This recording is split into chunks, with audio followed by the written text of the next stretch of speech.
Okay, galing po ako sa reset eh. Sige, tingnan natin fuel consumption niya. So, 51 minutes, 27 km per liter. Bali po, yan tipid po. No? So, ano po to eh. May plus stop. Dahil po, nag-wait po ako kay Mrs. ng 2 to 3 minutes. Tapos, nag-stop po ulit ako. Mild traffic lang. Gabi naman po ngayon diretso. Then tapos ano pa, ang set po ng aircon ko is 27.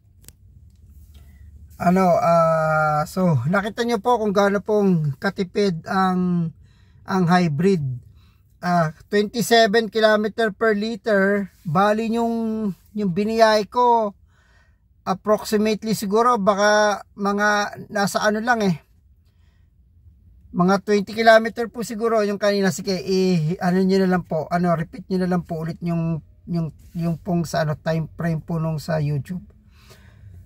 Ayan po. So, meron po kayong idea kung gaano pong katipid ang sa fuel consumption po ang Yaris Cross HEV.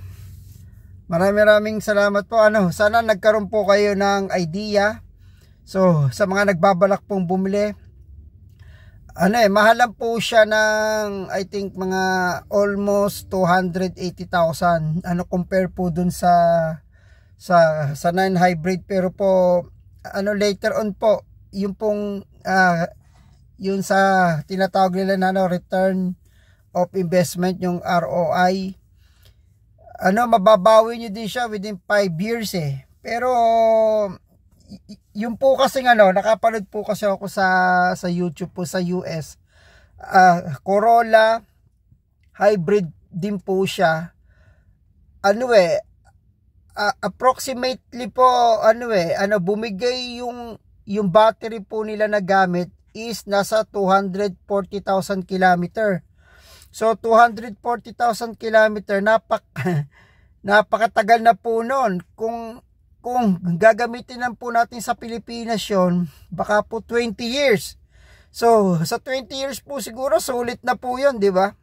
So, pwede na po yung yung hybrid kung bibili po kayo ng sasakyan.